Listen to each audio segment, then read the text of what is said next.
Tommy Best, and you're listening to today's Boondoggle. This is Mark Metcalf, and you are listening to today's Boondoggle with Bailey on Domain Cleveland Radio. You are listening to today's Boondoggle with Bailey on Domain Cleveland Radio. Yes, Kato Kalin listens to this all the time. Welcome to today's Boondoggle. Now, here's your host.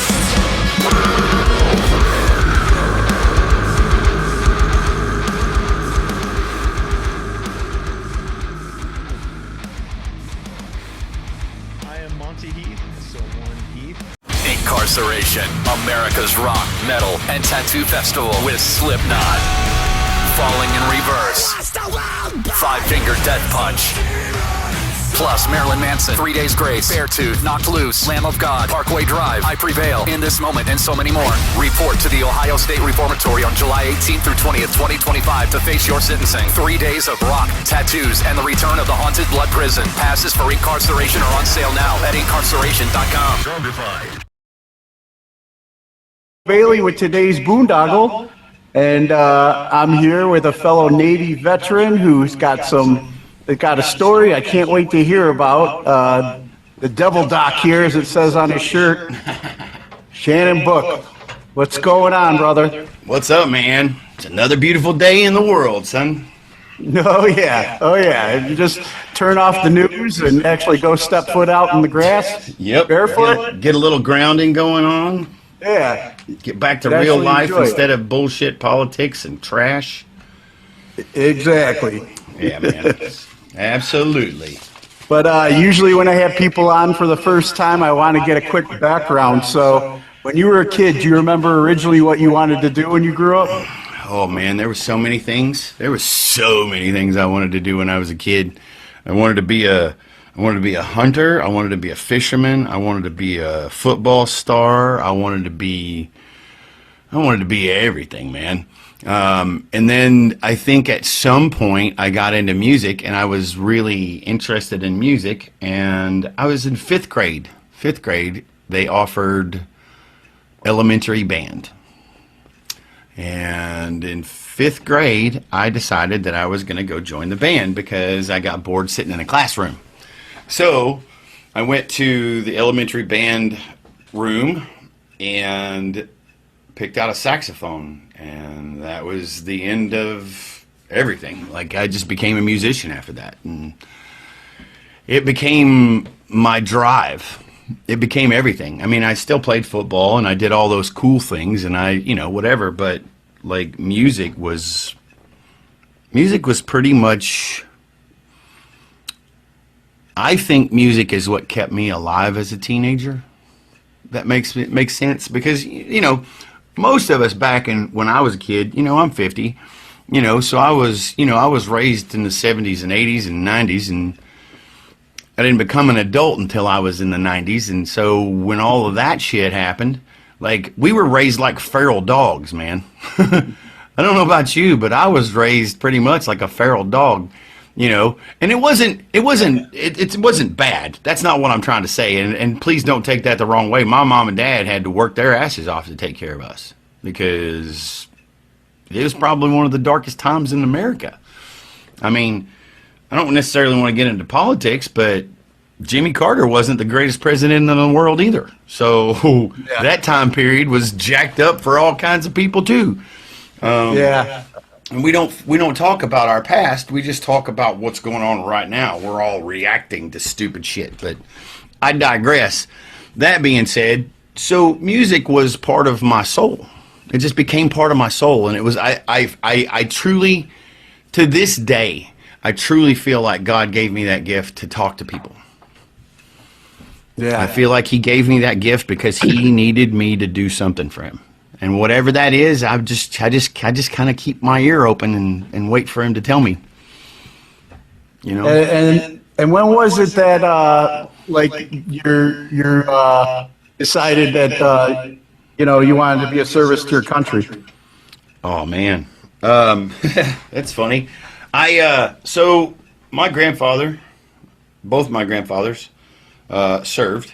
My grandpa Book was a sailor, and my grandpa Sergeant was a soldier, and they both were, yeah, military, blah, blah, blah, this and that and the other. And I thought that was cool, you know.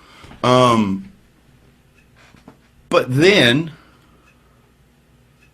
right around 91, we should all probably remember that, Desert Storm happened. Desert Shield, Desert Storm. And we all finally got to watch it on TV.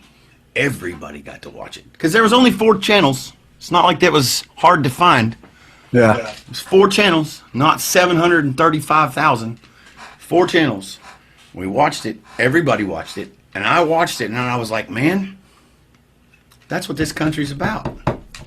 And that's what I want to do. And so I wanted to be a Marine. Well, I went into the fucking Marine Corps recruiting office and did the PFT or the PFT screener and the ASVAB screener. And I came back from the high school after doing the PFT screener, and they sent me back to the back office with Gunny. Gunny's sitting back there with his coffee cup, drinking his coffee. It's probably like, I don't know, 10:30, 11 o'clock in the morning. And Gunny's drinking his coffee. Of course, I didn't know he was a gunnery sergeant at the time. I didn't know what a gunnery sergeant was. But he's like, so what do you want to be in the Marine Corps, boy? And I'm like, I want to be a doctor. And he's like, wait, what? Like, that I'm exaggerating it, but you could see he was like perplexed when I said I wanted to be a doctor. He was like, what? And so he drinks the rest of his coffee, and he taps his freaking Copenhagen tin, and pops it a couple times. I'm a Copenhagen guy, and he pops his Copenhagen tin a couple times and puts a big old fat lipper in, starts spitting straight in his coffee cup. He goes, you sure you don't want to be like a sniper or a cop or a killer? You want to be a warrior? And I was like, well, I want to be a doctor. And he was like, he spit his coffee cup one more time, set it down on his desk, and he's like, come on, boy. And he walked me across the hall to the freaking Navy recruiting office. And he looked at this freaking second-class boiler tech, and he goes, hey, Boats. just like a jarhead. Hey, Boats. This devil dog right here wants to be a freaking Navy corpsman. Make it happen. Fleet Marine. He said he wants to be a Fleet Marine Force Navy corpsman. Make it happen. And I was like, cool. Whatever he said is what I want. And so we started talking about all that stuff, and I go, so is it medicine? He goes, yep, it's medicine, and blah, blah, and I'm like, sign me up. Sign me up. I can be a doctor. Well, what they didn't tell me is that I wasn't going to be a doctor. I was just going to practice medicine without a license. So that's what I did for 17 years, man. And I did it, and I enjoyed it. I loved every moment of it, man. And I did it all with the Marines. Like, I wouldn't change a thing. I had a Navy name tape, and that was about it. That's all the Navy I knew, brother. Yeah. I was cargo 90% of the time on a boat. Now, did you, where did you grow up at again? Kentucky, a little bit of nowhere town called Hazel Green in Kentucky. Hazel And Green, then what Kentucky. was, after like growing up, like you said, in the music world back home, and then you go, the gunny sends you to the Navy. What was like, some of the oddest things that you witnessed or experienced? Oh, wow. So first of all, let's just talk about the flight and getting off the flight. That was interesting because first time ever on a flight. I'm wearing a pair of blue jeans, an old pair of Converse tennis shoes, and my football jersey from high school. And I get there, and they're like, take that shit off. Here's your freaking pea suit. And I'm like, what's a pea suit? It's for P days. It's your PT gear. Oh, okay, cool. So fucking white t-shirts, big freaking Navy symbol, and freaking blue shorts, and freaking sweatpants and sweatshirt. That was and the brand new Balance. Whatever, And you had the option of picking the cheapest ass Nike tennis shoes or the New Balance, which were, if you didn't pick the New Balance, it hurt. It was painful. So you got the best shoes you could. So I picked the New Balance, and I got, we're walking around in a bunch of, we all look the same. We're all in Navy uniforms. We're all walking around in New Balance tennis shoes, and we're all doing weird shit. And, we're marching in columns and blah, blah, blah, blah, blah, and standing in freaking line and waiting to get your hair cut. And we're going in single file line, column one, column 2, column 3, blah, blah, blah, and the whole thing, the marching and all that stuff was fun. It was fun. Not only that, but I started calling cadence, and I became the cadence dude, and it was awesome. So I got to sing all through boot camp the whole time. I'm trying to remember, is that like RPOC or some shit like that? LCPO, yeah. RPOC and LCPO, and then I ended up becoming the Master in Arms, but I'd still sing. They would still let me sing the cadence because I was the loudest son of a bitch in the group. Nice. And you had so rhythm from all your music. Right, I had rhythm. And so they were like, dude, you're the cadence caller. Do it. Like, whatever. And so I started out as a squad leader. That job sucked. And then I became the Master Arms, and that job sucked way worse. Every time somebody got in trouble, I ended up going to marching party or freaking short tour with them. Assholes. And they're all wondering why I'm yelling at all these guys all the time. You're stupid. Why are you doing that?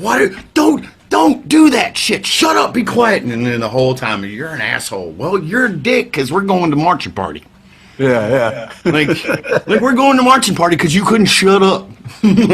Thanks. So I had now the whole I know why my boot camp asphalt master at arms hated me. Oh yeah. Well, I had the whole asphalt stain all over all my dungarees and shit. Like, when you got done with marching party or short tour, now, marching party was only 4 hours. Short tour was 8.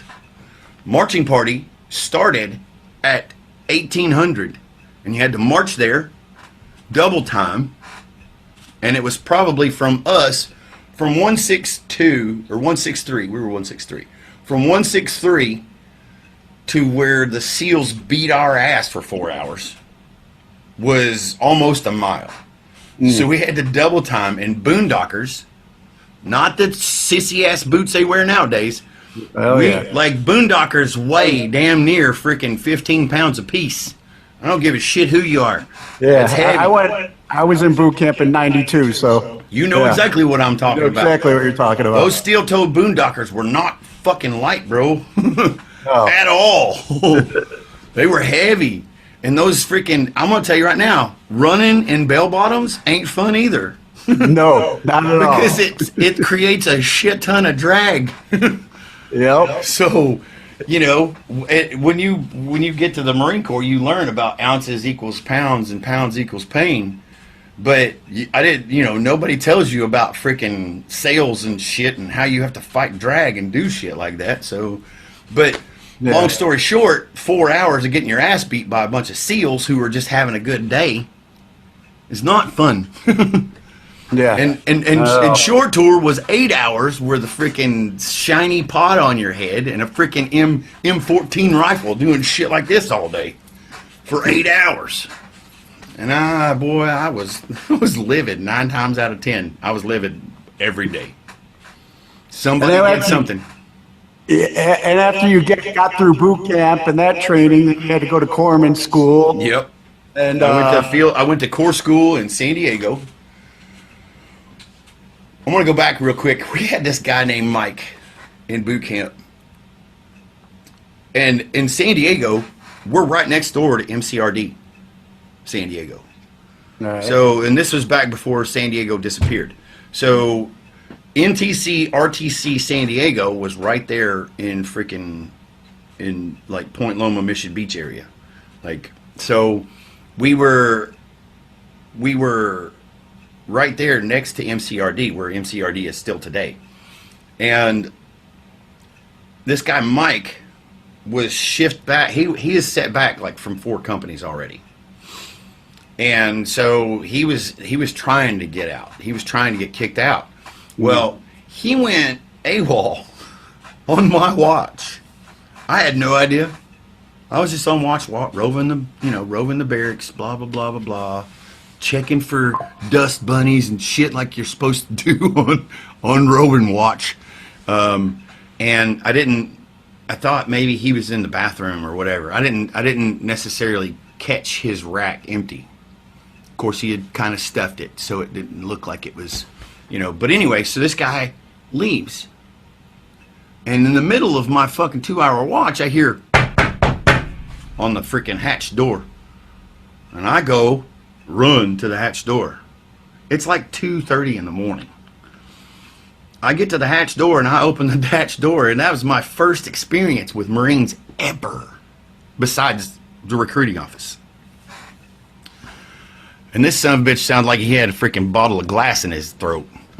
Hey there, Squid. Where's your freaking company commander? And I'm like, he's in his berthing area, sir. Blah, blah, blah. This recruit, blah, blah, blah. It's on watch, blah, blah, blah. Yada, yada, yada. And he goes, take me there. I'm like, yes, sir. This recruit is on his way. Blah, blah, blah, blah, blah. So we walked up to the freaking the company commander's office. And this dude that had went AWOL had jumped the fence and landed smack dab in the middle of MCRD. They brought his ass back. He didn't look too good for wear, to be honest with you. He looked like he had his ass whipped by a few people. And I'm pretty sure he was okay and he was healthy, but he looked like he had the shit beat out of him. And it was probably that was probably one of the biggest wake up moments of my life. Like, you're here permanently, bro. You're not going anywhere. Just so you know, you signed a contract. This is when I realized what a contract really was. Yeah. How much things have changed. Man. Yeah. Oh, yeah. Facts. Yeah. We didn't have cell phones. Timeout cards and shit. Yeah, we didn't have cell phones in the berthing and the barracks, none of that shit. We didn't have. Listen, you had one phone call to your mom when you got there, and you had one every quarter until you left. That was it. Yep. That's the only phone call you got to make. We used to do this thing called take a pen and piece of paper and write a little thing and then put it in an envelope and it was a stamp and you had to wait for that to come. Right. Back in the day, for communication. With the Right. We used snail mail, motherfuckers. Yeah. That's what we used. We used snail mail, and that's how we got shit done. Yep. But I wouldn't change any of it. So I left there and went to Corps School in San Diego. Corps School was like. To me, Corps School was, looking back on it, is the biggest soap opera I think I've ever experienced in my life. Soap opera. It's like, like teenagers going into, first of all, keep in mind, we're in San Diego in 1994. Like, some of the most heydays of Southern California. Like, grunge is popping off. All this cool stuff's happening.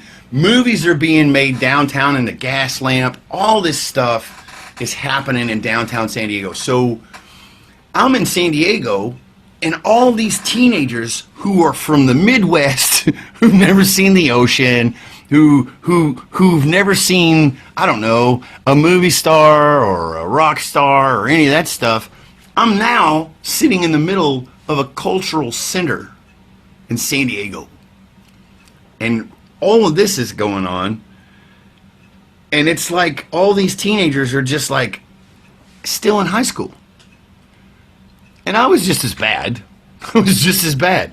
I was thinking to myself like, this is cool. And it was, it was just a bunch of high school drama. It was still a bunch of high school drama. I learned a lot. We all got EMT certified. We all got like some great information, some really good lessons, and that, like, back in the day, I don't know how it is nowadays, but back in the day, the Navy was intense when it came to learning. Like, you don't graduate unless you get an 80. These don't count in the military. Yeah, by the time I was getting ready to retire, man, all that book work and all that studying was more going, GMPs and everything was going towards the computer. It's move this part of the gun here, and then you get it connected. Dude. Like, no, you have to hands-on do this, Yeah. Do you remember the freaking, what was it? The freaking five vector model? What was that garbage? Do you remember that thing where they were like, oh, you got to go to college and you got to do this? And I'm thinking to myself, Oh, yeah. bro, most of us are on boats out in the middle of nowhere. Yeah. And you want us to go to school? Yeah, when we get off our duty, Yeah. you know? Like, oh, wait, maybe when I go to shore duty, I can do some school. No, because I don't do shore duty. Yeah, exactly. So whatever, man. Like it was just trash. But now there's then a you lot went of from, things. corpsman school. What was the transition from Navy corpsman school to then, fleet medic? Was it with the Marines? So from Corps school, we went to field med.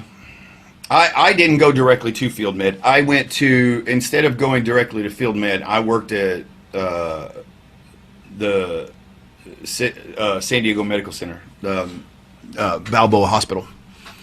And I worked in general surgery for a year.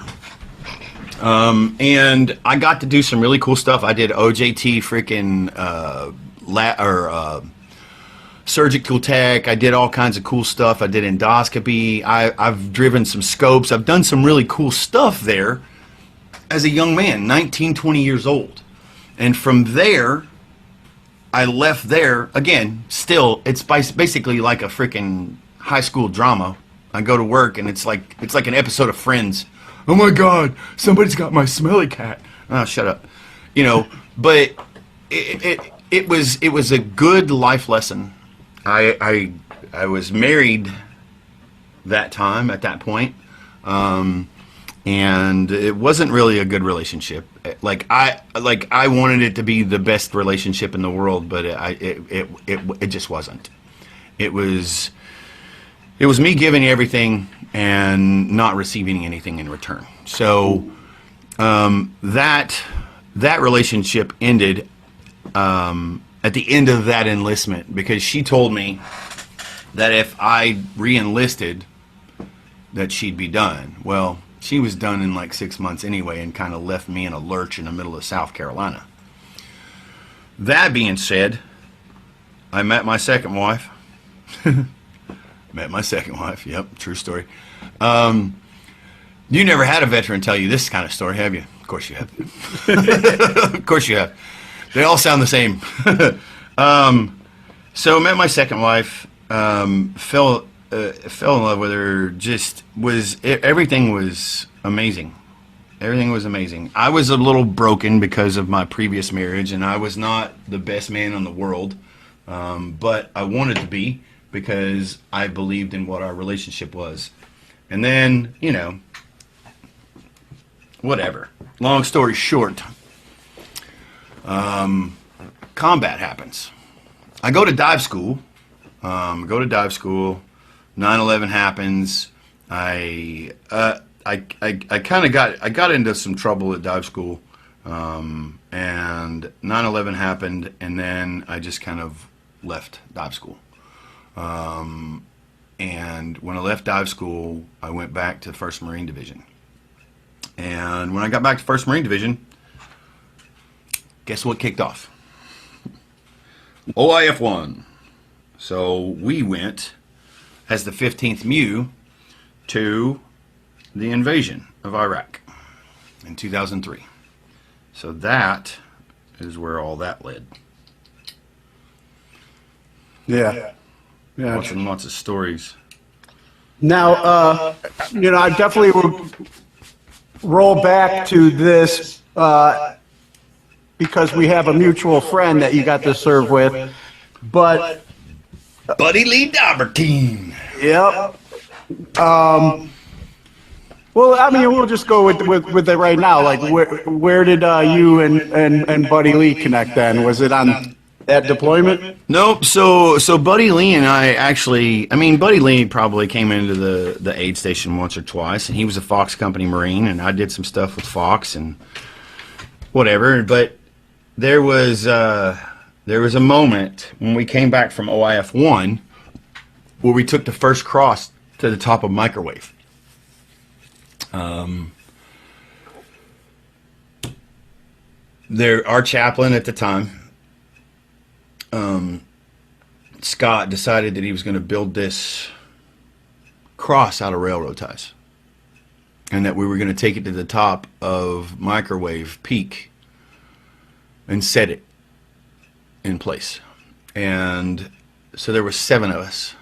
There was me, there was Scott, there was, well,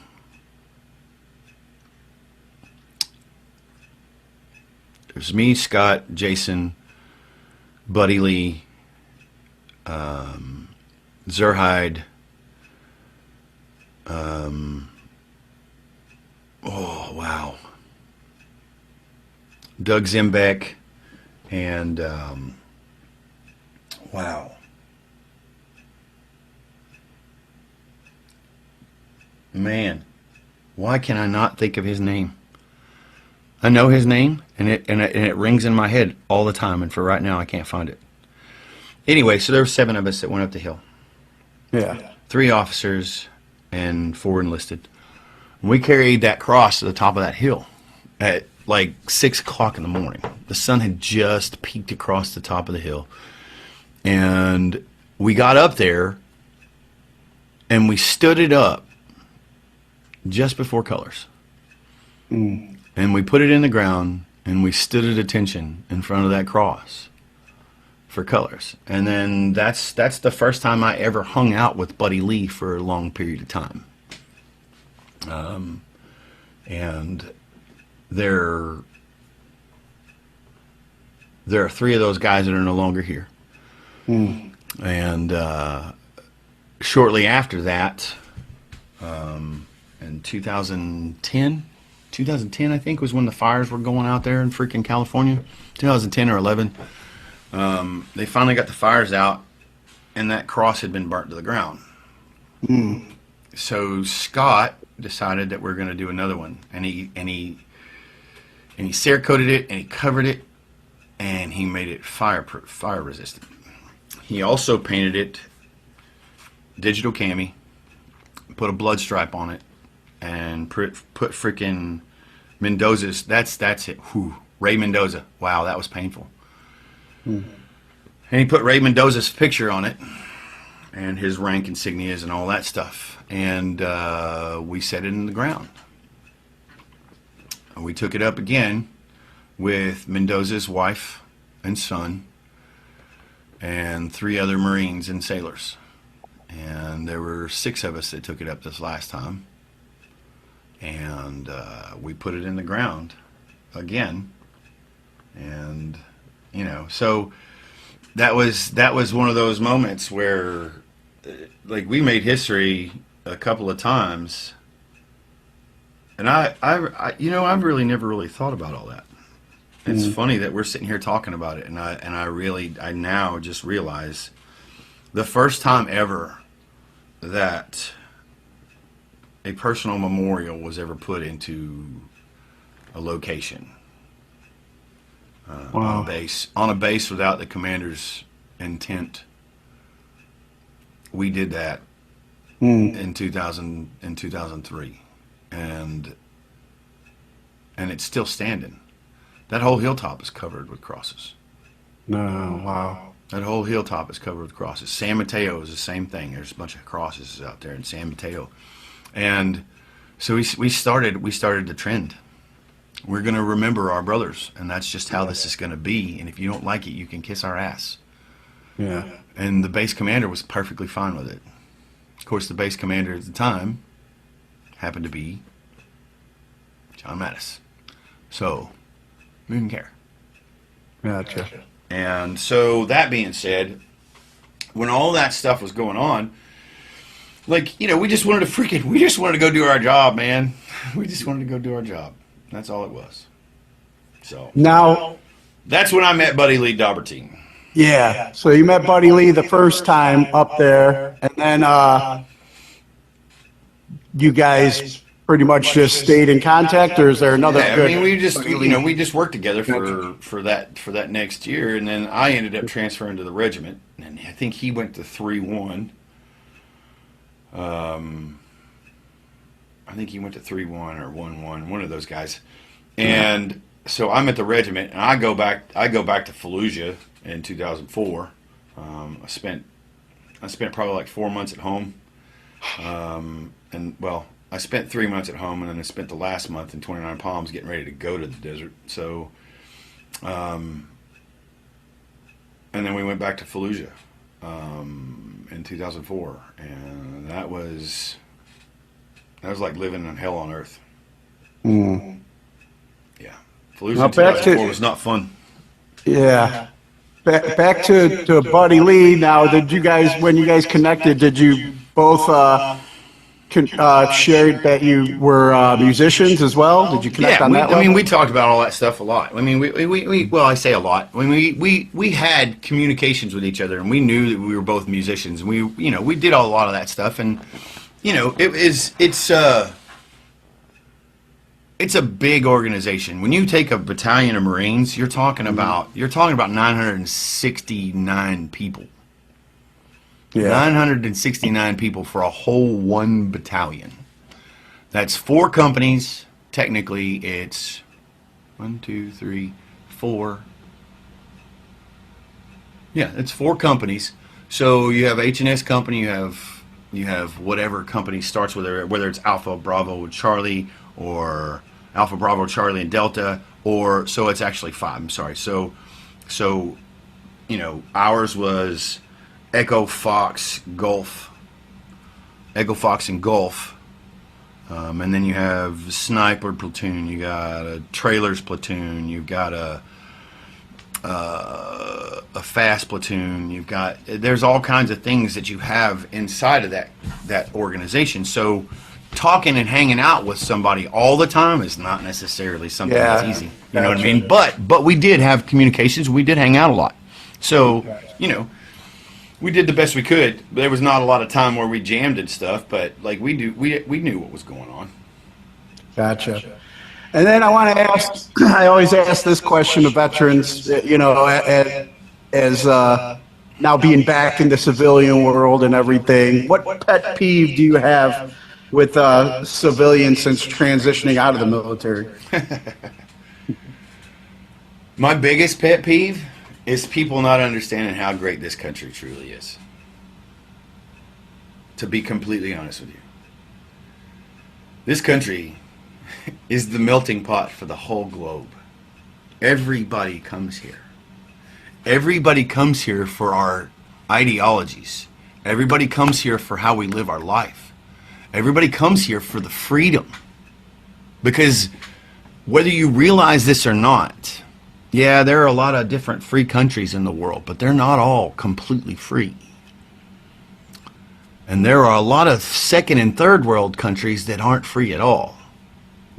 So these people come here to melt into our lifestyle. And that's what we do and why we do what we are, who we are. And I struggle with what's going on in the world today, especially when it comes to racism and nepotism and all these things that human beings are holding on to. And the reality is that I've had to learn the hard way that letting go of my life is the best way for me to live my life. Uh-huh. And the only person that ever taught me that was Jesus. And he teaches me that every day. Hey, bro, it ain't about you. I got you, God. I get it. I got you. I get that lesson as well, man. Especially, man. like I think I mentioned before when we talked yesterday that I'm in recovery.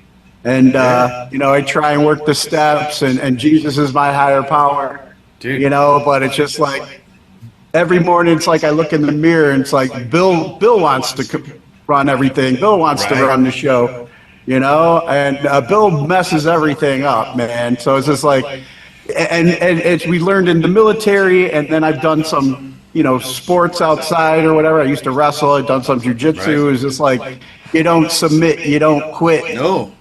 They teach you not to, but the only way to win in life is to really to submit and Correct. quit, That's it, man. That's it. And the reality is that you're not submitting and or quitting I don't feel like I submitted and or quitted.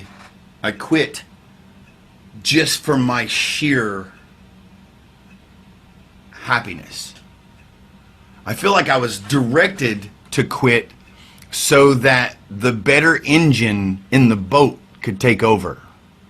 Because in me, when I'm driving the boat, we going left the whole time. Or we'll go right. We might go right. But I promise you it'll end up looking like a figure eight at some point. Yeah. We ain't going nowhere straight. Yeah. Promise you. So I give it all up. Listen, I have to tell myself every day, dear Lord, thank you for this day. I want today to be yours. Tell me what I need to do for you. And I screw that up every day, and he still lets me wake up and do it. Yep. And I can give it to him right in the morning, but by noon.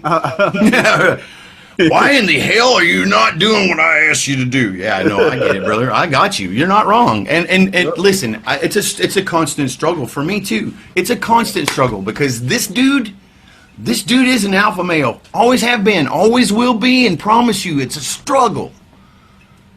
But I can see it. The beautiful part about it is when I can finally see that I let go, and I can see the gifts that come. Holy shit, man. The whole world changes. Yeah. The whole world changes. I was October 12th, 2020. I damn near killed myself for the last time. In a car wreck. Drunk. So drunk that I could barely speak. I'd fallen asleep behind the wheel at about, I don't know, 60, 70 miles an hour. And I woke up just before the nose of my Nissan, or my Hyundai, sorry, the nose of my Hyundai Tucson met the nose of a boundary. Ooh. And I hit that guardrail nose to nose, and it basically tacoed the car, put the engine on the ground. This was my 4th DUI. My 4th. It's prison time. It's prison time. And only by the grace of God, the cop showed up. He's like, "Hey man, you okay?" And this is how crazy I was. I knew this was going to be my prison DUI. I got out of the car. It was still running. The engine was on the ground. It was still running. And I decided that I was going to drag the damn engine back to the house. So I pushed it off the guardrail. I pushed the car off the guardrail. Drunk as shit at 3 o'clock in the morning. And then I got back in it, and the car was not going anywhere. So I shut it down. I realized that it was probably a fire hazard at that point. And I shut it off. And I just sat there in the car like a dead animal. The cop pulls up. He's like, "Hey, sir, how are you?" I'm like, not so good right now. He goes, "You been drinking tonight?" I said, "Yes, sir, I sure have." He goes, "Well," he goes, "I'm going to have to take you in." So I did a sobriety test and blah, blah, blah, blah, blah, and all that happy trash. And then I get to the magistrate, and he's like, "Hey, have you ever heard of vet court?" And I was like, "I've heard of it. I don't know if they're going to help me." He goes, "Well, there's no reason not to try." And when they tell you in Texas that you can't afford a DUI, they mean it. They're not kidding. They're not joking. When they tell you you don't want a DUI in Texas because you can't afford it, it's not a joke. So what happened is I ended up going to court, and this was during COVID. So I was on probation for 2 years. I had an ankle bracelet on for 2 years. And you know how much those things cost a month? No. Try $500 a month. It's not cheap. So, and you pay for it. It's all you. It's all you. You get the luxury of this brand new monitor. And it's high technology. So you are going to do exactly what you're supposed to do Fortunately for me, COVID was happening, so Had to be I home couldn't go anyway. So fortunately, I was on home arrest already, so it didn't. Everybody was on home arrest. It wasn't nothing new. But I went to court 2 years later and walked in, and my lawyer talked to Laura Baker, the judge, Court 2 in Williamson County. And Laura Baker looked at me and she goes, "Have you talked to anybody about vet court?" And I was like, "No, ma'am." I said, "I sure haven't." She goes, "Well, we're going to talk about it today." And thanks to Laura Baker and her team and my hard work to stay sober and be sober and learn and get to know God, thanks to Laura Baker and her team, my record's clean. It's all expunged. And it's expunged because I earned it, not because somebody gave it to me. That's the biggest issue of the world today. Ain't nobody gonna give you nothing. You're not owed a thing. The very moment that you think somebody should give you something, you need to go back and look in the mirror and talk about how much you give away. Because I promise you it's not as much as you think you deserve. That being said, nobody's going to give you anything. You have to earn everything. That's how it's always been. Yep. From the beginning of time, you always have to earn what you receive. And that goes for love and everything else. Oh yeah, and that kind of goes into my next question. Like, what is something that you'll always carry with you from your time of service? Loyalty. Loyalty, honor, courage, commitment, truth, honesty. And sometimes I struggle with honesty, man. Sometimes I do. I'm a human being. I generally won't lie unless it's for national security. However, I am just as fickle as everybody else, and I'm not perfect. So sometimes I jack that up too. But for the most part, I want to be as honest as possible. Oh yeah. So, I'll tell you if I lied to you, promise. Because I don't want to be that guy. I don't ever want to be that guy. I'll make the mistake, but I'll own up to it. That's the hard part. Getting to know yourself. Getting to know yourself and living with yourself. That's the hard part. Once you get to know who you are inside, and you see all those dark little crevices and corners and shit that you've been in, and that you sit in and you hang out in, and you talk trash in. Once I learned what that looked like on the inside of me, it had to be changed. The light had to be shown. I can't live in the dark anymore. I don't want to live in the dark anymore. Nope. So I'm going to give you as transparency as possible. That's all there is to it. No, we talked about a lot of deep stuff so far, and it definitely, things that the world needs to hear. But on a cheerier note, what's one of the funniest stories you feel you can share from your time of service? There's a lot. There's a lot. There's a whole lot. Let's see. One of the funniest experiences. Oh.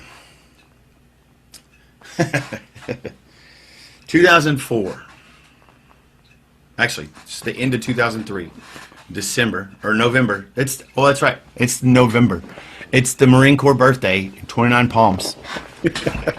Marine Corps birthday, 29 Palms. So, John Tulin, the regimental, my boss, my direct boss, John Tulin lets everybody for RCT1 go to the package store for the birthday and purchase whatever they want to do to celebrate the Marine Corps birthday, because he knows we're on our way back to Fallujah. And so I can't even begin to tell you how many bottles of whiskey and beer cans were all over Camp Wilson. And Camp Wilson is just a big, huge sand lot with a bunch of Quonset huts on it. And an airstrip. So we're out there partying our butts off, celebrating the Marine Corps birthday. Get the freaking cake ceremony, the whole 9 yards. John Toolan's out there doing the freaking cake ceremony. All this stuff. General John Toolan, might I add. And actually, he was a colonel at the time. But John was doing the ceremony, and I didn't even know John at the time. I wasn't even working at his office at the time. I was still part of the aid station. But we're all partying our asses off, and we go out and we're hanging out, and we run out of booze, beer. Uh-oh. The regiment's out of alcohol. So we do what anybody else would do. We're out there with our whole mag taff. So we go to VMA 311. And they're still partying their asses off. And we're like, hey, we're going to go celebrate with VMA 311. Well, it was a celebration of sorts. But it was a fisticuff celebration because at about 3 o'clock in the morning, we're brawling in the sand with a whole company of Marines. It's just like 10 of us against like 40 of them, and they're tossing us out of their Quonset hut. And a Marine, I don't remember who it was. I don't remember which one it was, but he got his tooth knocked out, and we're so shithoused. We're looking for his tooth in the middle of the desert at 3 o'clock in the morning. And I'm like, bro, we're just going to call dental and we're going to have your shit repaired tomorrow. And I don't really care about this fucking tooth anymore.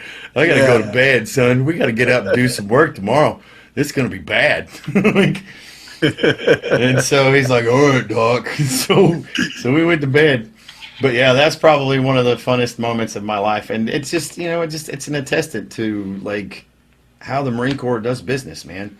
Work hard, play hard. Yep. Work hard, play hard. And I did that for 17 years.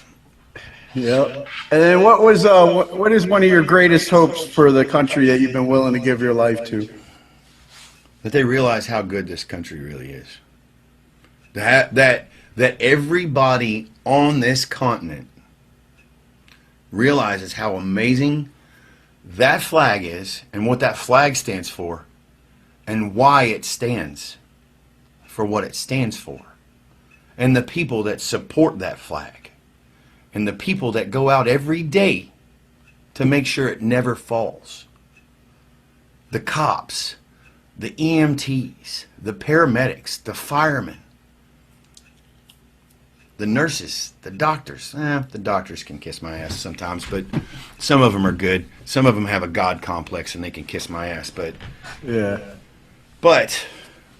that is my biggest hope, is that the people in this nation realize how amazing this nation really is. And I promise you,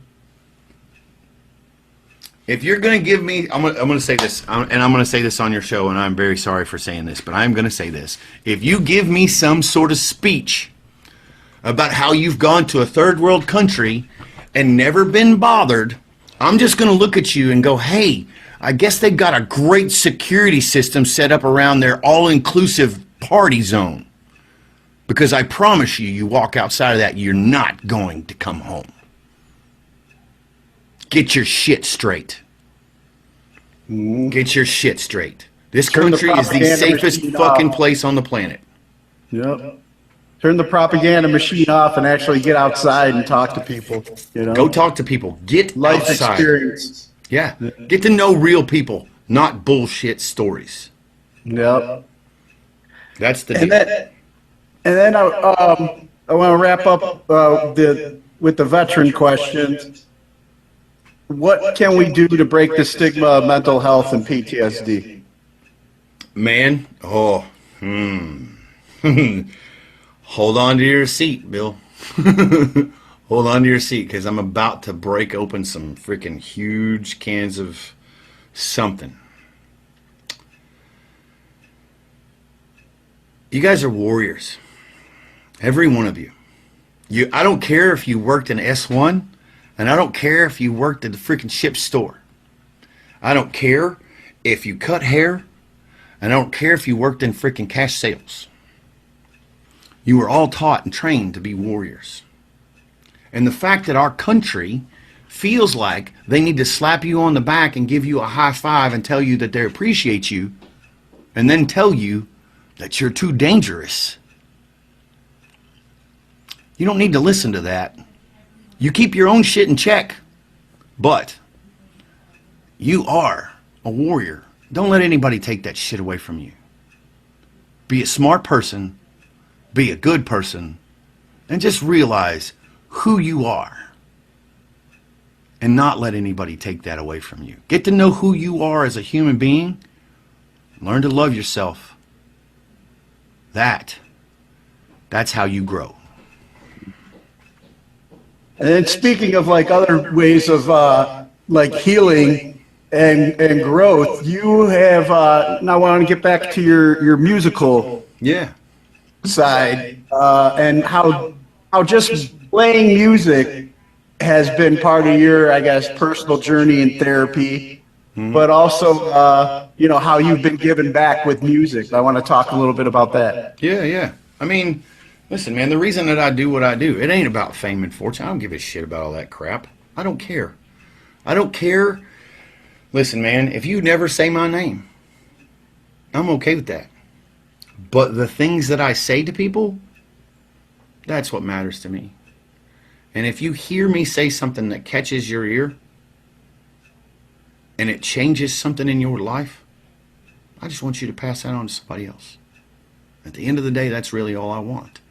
I want to have a platform to be able to stand up in front of everybody and go, hey, just so you know, you're not worthless. You are worthy of being loved and appreciated. But the first thing you need to learn is to learn to love yourself, because you can't feel everybody else's love without that. It doesn't happen.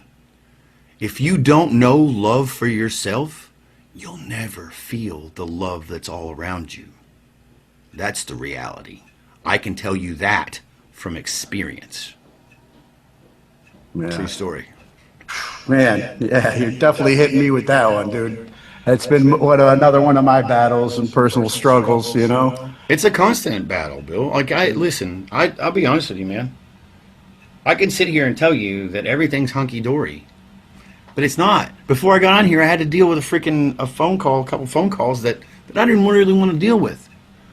I didn't want to make waves for some people that I care about. However, the waves were made for me. So I just returned the waves.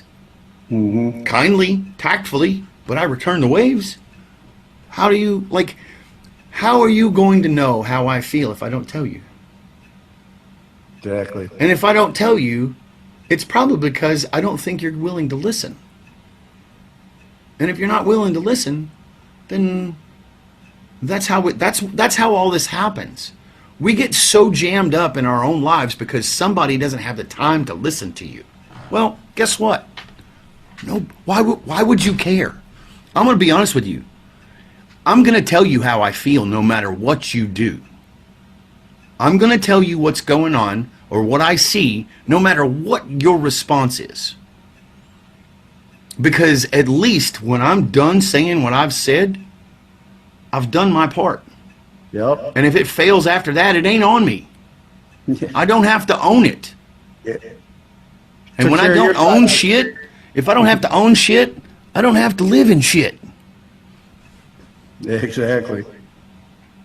And then, you played in some, I know you've done some solo music, but you also have been in some bands. Oh, yeah. You want to tell me about Vetted? Oh, yeah. Vetted was a fun project, man. That was a killer project. We, all combat wounded guys and a firefighter. And we kind of toured the country. And we were trying to, we were at a unique place. We were trying to prevent suicide with music, and it was one of those things where let's go out and tell these people, in my mind, let's go out and tell these people that they don't have to do this by themselves. They're not alone. They're not. They have. We are all here to help. And when we were doing that, in my mind, I was still playing corpsman. I was still playing doc. I left let me just tell you, when you start becoming popular, the one thing you do not ever want to do is leave your phone number and your email published. Ever. And especially if you want to tell people that you're there to prevent them from killing themselves. Because you're going to hear all those stories. I did. And it ate at me. Because I wasn't working on me. I wasn't taking care of me. I was too busy taking care of everybody else. If I could ever give you one piece of advice, the first thing I'm ever going to tell you is to make sure that you are in good enough position, shape, and attitude to take care of the people you love. Because if you don't take care of you, you can't take care of them for long. That's a fact. Yep. They say when the plane's going down, you put the mask on yourself first. That's right. There's a reason for everything. God gives us reasons for everything. Yeah. It's simple. It's simple math. I'm going to start a movement, and I'm going to call it simple math, because everything can be done with simple math, even trigonometry. It can still be done with simple math. Trigonometry just makes it faster. And then, like, when did you start, like, I mean, you were always kind of playing music, but when did the audio, like, production training and stuff, when did you get into that? Oh, Lord, that didn't happen until with Vetted, really. I mean, that's not true. I started, well, yeah, I'll tell you this story. I met this businessman. We'll call it a label. If you could tell, I have reservations about saying that, but we'll call it a label for the purposes of this video. I met these guys at this label in Escondido, California. There was an ad on, I don't know where the ad was. I found this ad somewhere, and I was like, I'm going to go check this shit out. I got to check this out. At this point, I'm already busking with a bunch of big name people who haven't made it big yet, right? Like, I'm still downtown in San Diego and Oceanside and playing in Encinitas and all these places all across the freaking West Coast, just playing coffee houses. I played with Jewel and her brother a few times. Played with Brad from freaking Sublime before they were big. Watched Mark McGrath on stage at the freaking Grind for the first time in freaking, I don't remember when that was, like 90, it was like 95, something like that. 95, the MTV Grind was on Mission Beach. They did it there like 2 or 3 years in a row. We were always there, partying our asses off. So, it's always been a big thing for me, but when it came to music it's always just been my saving grace. It's also almost killed me, because when you get too deep into the business of it, the therapy. So my music has been my therapy forever. Talking about what goes on, it's the easiest way for me to express what I'm feeling. It's the easiest way for me to express what I'm feeling. And when I do that, it gives me an opportunity to get rid of it a little bit at a time.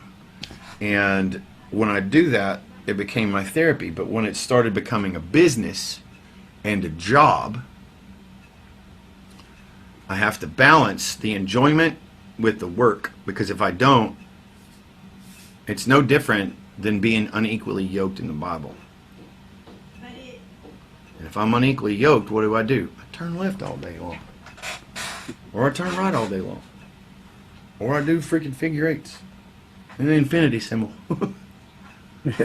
Like, that's what I do when I'm unevenly yoked. So when I'm unevenly yoked, I got to put my yoke back right. I got to square things away. I got to look at me, because I'm the only person I can control.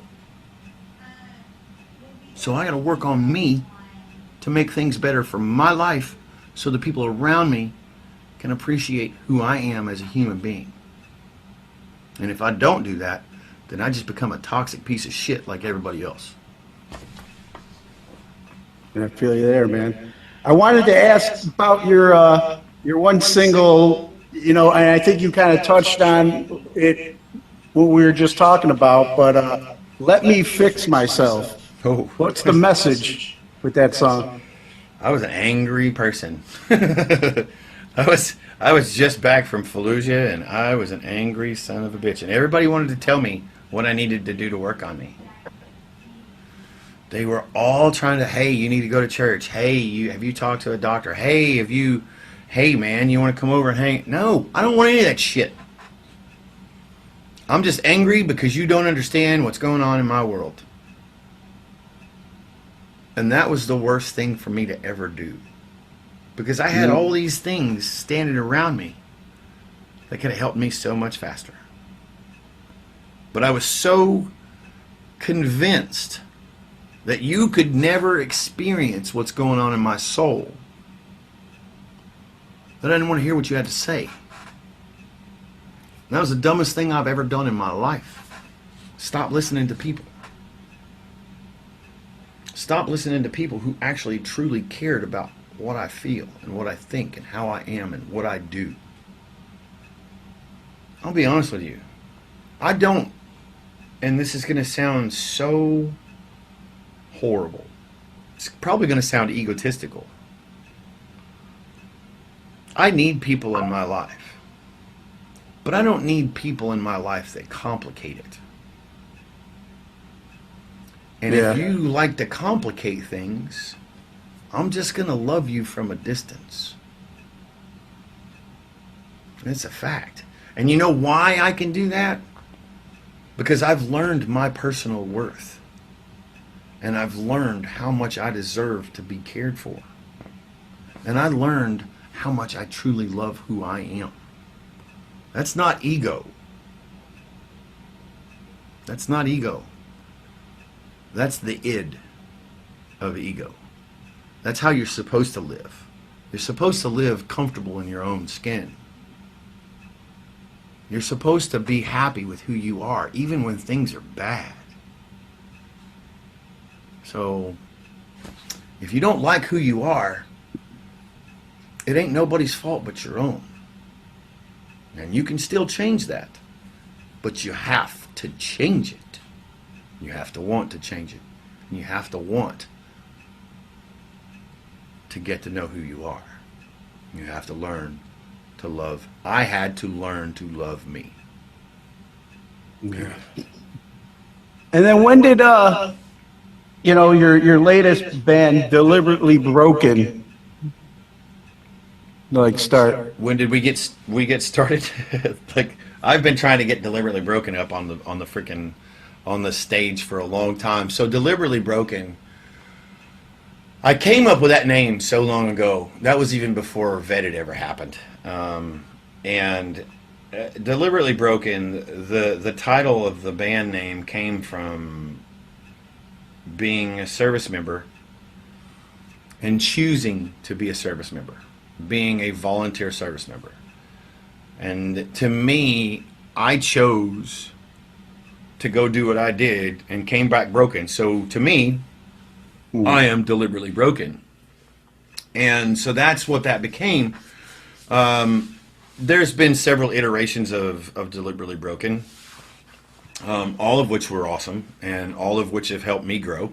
Deliberately Broken now is on its way to Boston to play for POVAT at the Rhythm of Honor on June 21st. So we'll be up there playing with the likes of Scotty Hastings and Daryl Worley and Kenny Thomas and the Cornbread and Austin Edwards. So and Bryson Banks is going to be doing our comedy and Bryson Banks is doing our comedy and our MC. So there's going to be all of that stuff. So we're going to have a good time, man. We're going to have a blast. And so that's what Deliberately Broken's doing now. We're finally on the road.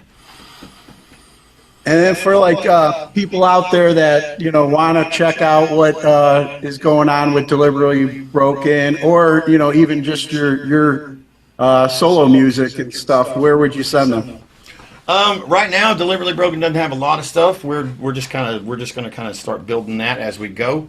But if you want to follow any of my original music, you can find me at Shannon Book Music or Shannon Book anywhere you get your digital music. Nice. And before we get ready to wrap up, I want to ask you a couple questions that I normally ask my guests that I have on. What class do you feel should be mandatory before graduating high school today? Driver's ed. Driver's ed, bro. Promise. All day long. Have you seen these people driving today? What the fuck? Yeah, they definitely need to bring that back, man. Yeah, bro. I don't even know why that ever disappeared. It's like shop class and everything else. Yeah, shop class. Dude, like some of the best stuff I ever learned was in shop. Yep. To include kissing a girl. Hold that thought. Let me be right. Give me a second, just a second real quick. All right. And somebody at the door. Oh, I thought that was a bathroom break. Yeah. Somebody was in the bathroom, but she's gone. She had to leave. Anyway. I want to ask, like, who are three people who've inspired you and you get credit for making you the person you are today? Oh, good Lord. There are so many. Man, that's hard.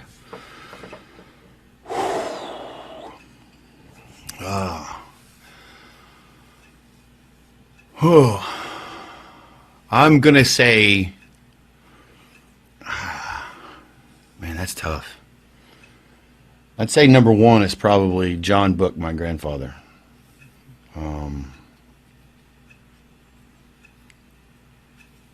It's and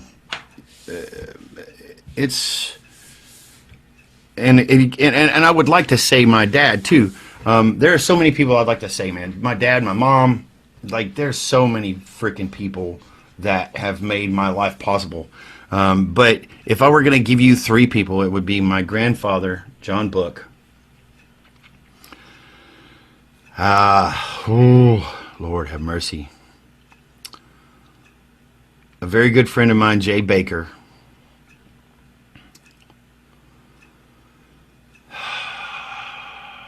And Jesus Christ. There you go. And Jesus Christ. He's always going to be number one. I'm going to tell you that right now. I don't care what anybody says. He'll always be my number one. Amen. No matter how jacked up I am. Fortunately, he has enough grace for all of us.